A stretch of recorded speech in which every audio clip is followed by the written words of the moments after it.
Morning, everybody. Happy Monday. Those that are here live, thanks so much for being here. Those here any day of the week, thanks for tuning in. Video, audio, whatever it is that you're here, we appreciate you being here. Thank God it's Monday, TGIM, a new week, a new opportunity. It's springtime for those that are close to being on track with us. Every once in a while, we get an email that someone's listening and they're just a couple of weeks behind. That's fine. For those that are here somewhere around the time that we're talking about, you should know that it's springtime. And again, for the East Coasters, you understand what this means. So amazing to wake up in the morning, and by the time the sun breaks, it's already 50 degrees. You know how much we could accomplish? So much. Thank God it's Monday. We've been speaking last week about the idea of the responsibility of time. We ended last week speaking about infusing thought to time. I want you to picture time like a balloon. And it can be fizzled.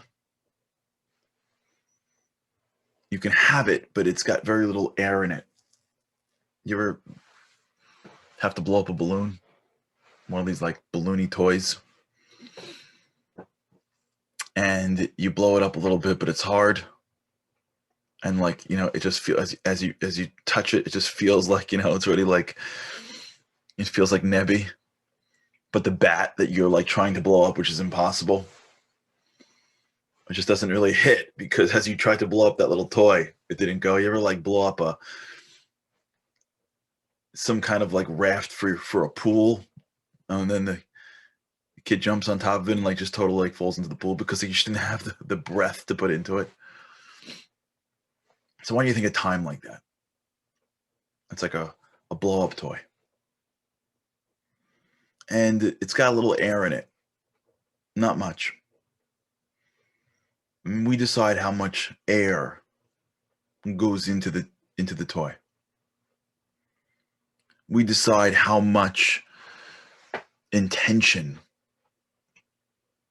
goes into the hour before us. And if we roll into the hour, we roll into the day, it just feels like it feels weak. We feel weak. We don't really have it. Do you walk around feeling like half always tired? Half battery? Where does that come from? You can have all the right sleep. Some of it, by the way, is food. We tend to eat the wrong foods, and we tend to eat a lot of the wrong food. So if you're consuming a lot of carbs, it's not really helping you. This whole like breakfast of carbs is just our way of just consuming what's in front of us. It's a disaster.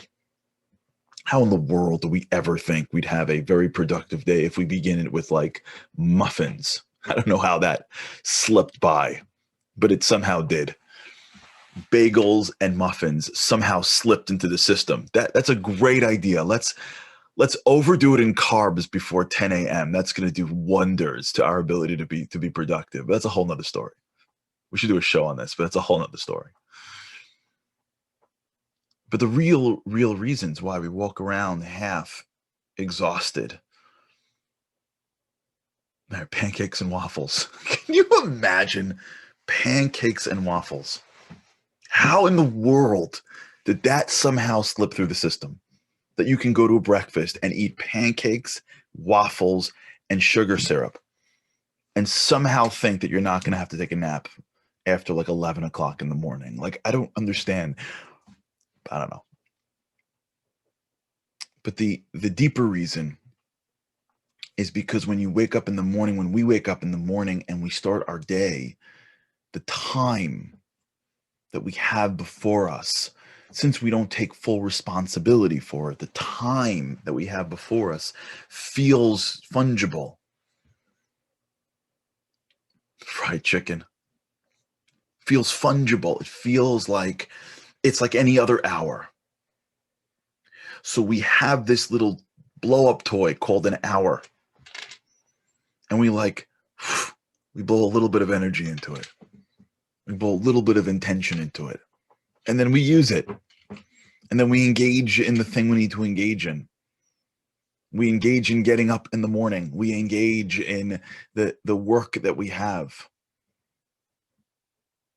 And we engage in it like, at 50%, at 60%. You ever meet people like that are like 100% in? You know people like this? You ever go on a trip and it's like 5:30 in the morning and we gotta like go somewhere? We do this in our trips in Israel. It's like 5:30 a.m. and we went on Thursday of our trips, we go down to Masada. You could tell everything about the trip by that morning. You go to the breakfast room, they specially open up for us. You got 150 guys in that room. 6 a.m. 80% of people are just like walking, totally sleepwalking. They're just like, bumping into things. 15 guys are like, rock and roll, top of the morning to you. Let's do this. And you're thinking like, what was in your coffee? Was that coffee you drank?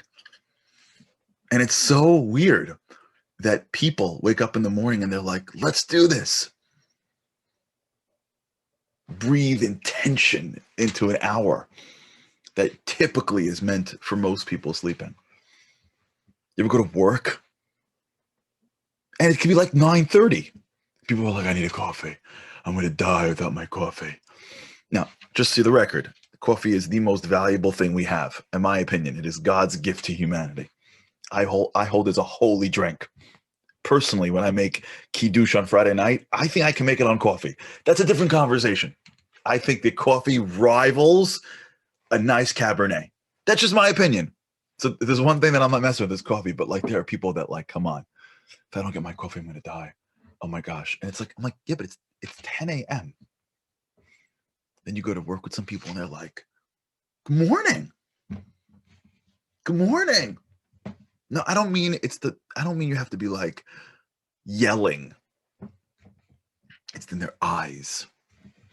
They're twinkling in their eyes. It's the afternoon, and some people are like, oh my gosh, if I don't get an afternoon cup. Is it 5 o'clock yet? And some people are just rocking. 8 o'clock, 9 o'clock at night, rocking. Are they born with more energy? Maybe. The secret is the idea of intention. No, I'm not saying to do this on purpose. They may have seen this growing up, or they may have a little bit more energy, maybe. But when you go into your hour, when you go into your job, when you go into your day, they infuse it with energy. They force the energy in. It's like when they hand you that blow-up doll. You don't have enough breath for the blow-up doll, but you use every bit of your energy to blow into that doll. Something that it didn't have before.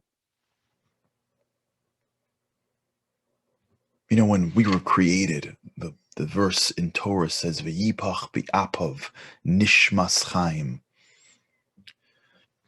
God, now remember, God's not a human being. And the creation story could have been anything. If the Torah recounts it, it's teaching us lessons. It's a lesson book, not a history book. The Torah is not a biology book. The Torah says that God blew from his nostrils our soul.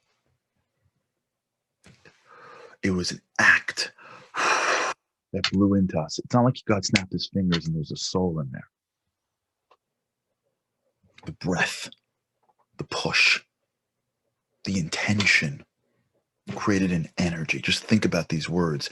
V'yipach bi'apav nishmas chaim. He blew with his nostrils the soul of life. That means that God blew, he acted.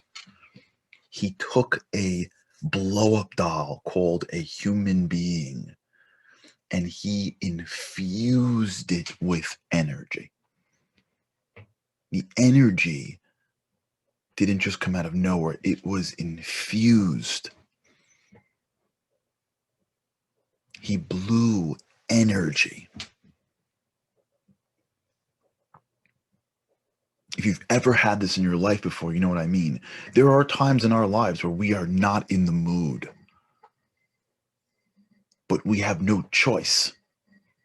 So we get up and we have no choice but to go to work, and someone's waiting for us there. I don't mean we drag ourselves around. I mean when you have to be on for somebody. And all of a sudden you're on, and all of a sudden you're like, you forget that you were tired. Do you ever have this? When you have to be the responsible one. So you're like, let's go, even though you don't feel like saying let's go. And all of a sudden you got this energy. Where did the energy come from? I thought you didn't have the energy. Why is it that when you rolled into class and all the kids are sleeping and you're the teacher and you're like, come on, everybody, good morning. You don't feel like you want to say good morning, but you say it anyways. Do you know why? Because you always had the energy inside you. Because the way we feel before the thing that we have to engage in is not indicative of the energy that we have inside us. When the alarm clock goes off and our brain says we can't get out of bed, that's not indicative of the energy that you have if you get out of bed. And if you fight and get out of bed and you're walking around and you start your day, and if you've ever done this, if you ever had to go somewhere early in the morning, if you ever have to drive, if you ever have to do this, do you ever have to drive before the world gets up and your alarm clock goes off? You ever have to travel before, forget doing things, just traveling. Do you ever have to like go out of your house before the world is up and your alarm clock goes off and you go, I just can't, I don't have it. I just don't have it. But you have no choice. You ever have this? And you get up anyways.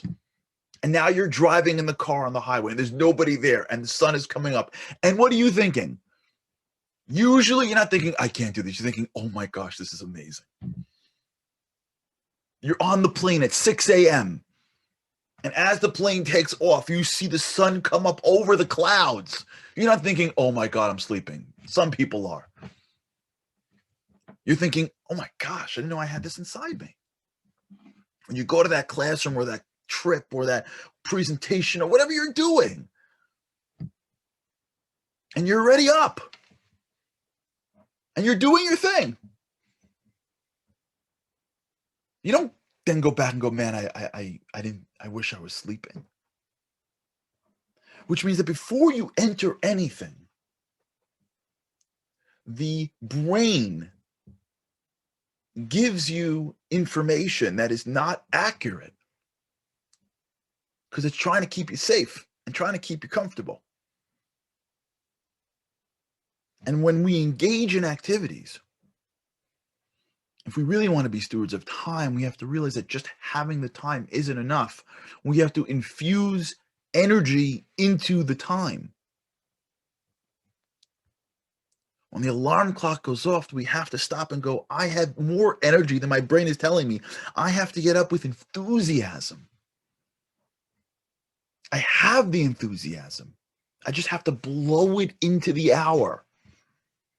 I know my brain says I need to go back to sleep. My brain always tells me to go back to sleep because I have a survival mechanism. And when you're comfortable, you'll survive more.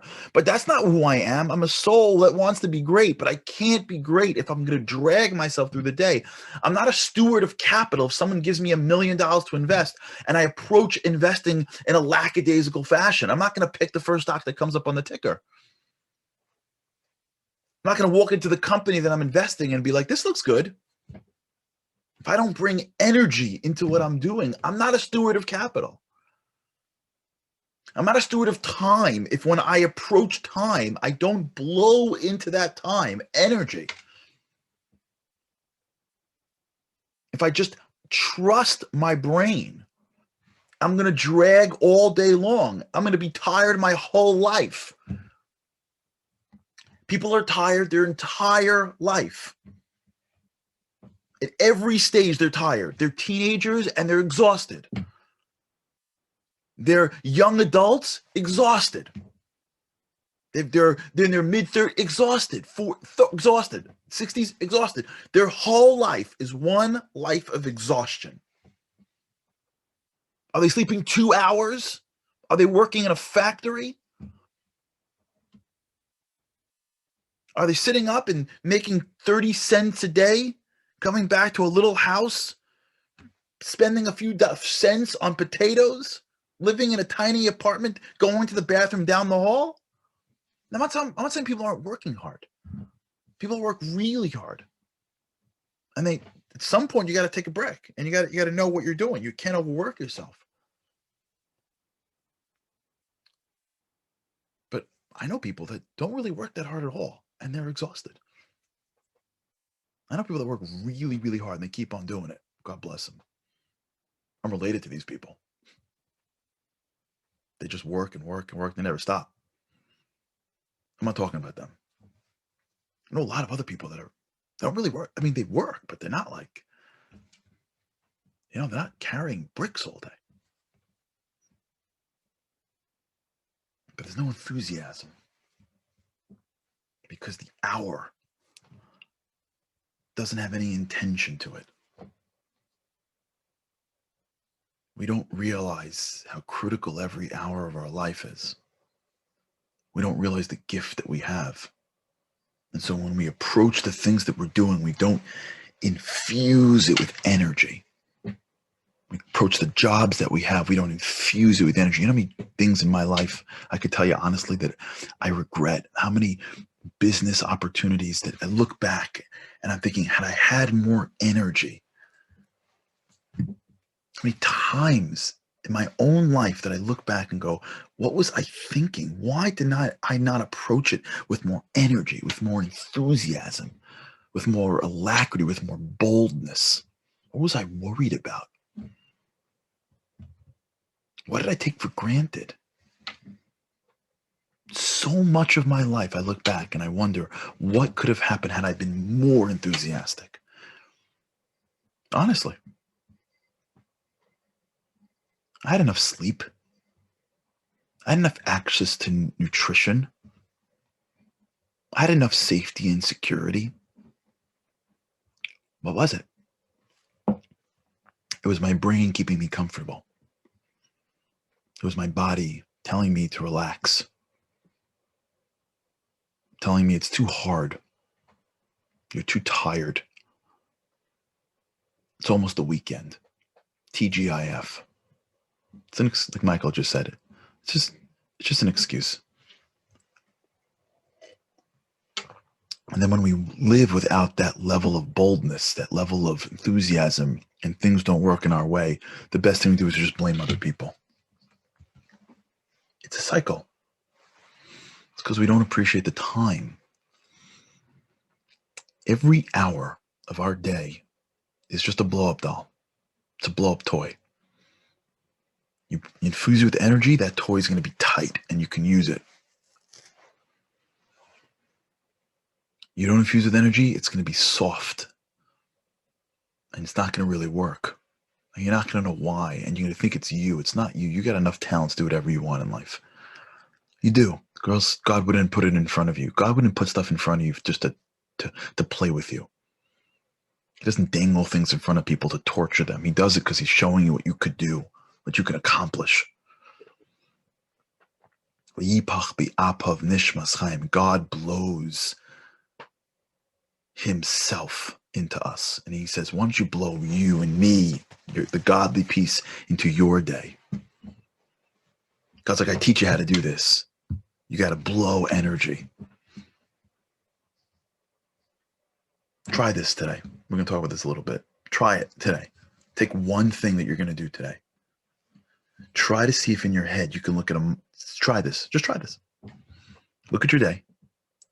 Pick one thing that you're doing and see if you can give it like an energy monitor. 1 to 100. Just see if you can give an energy monitor. Where are you? You're at a 50. You're at a 60. And then I want you to like picture as if you are intentionally infusing energy into it just for a period of time, 10 minutes. Picture the monitor going up from 50 to 60, from 60 to 70, from 10 to 20.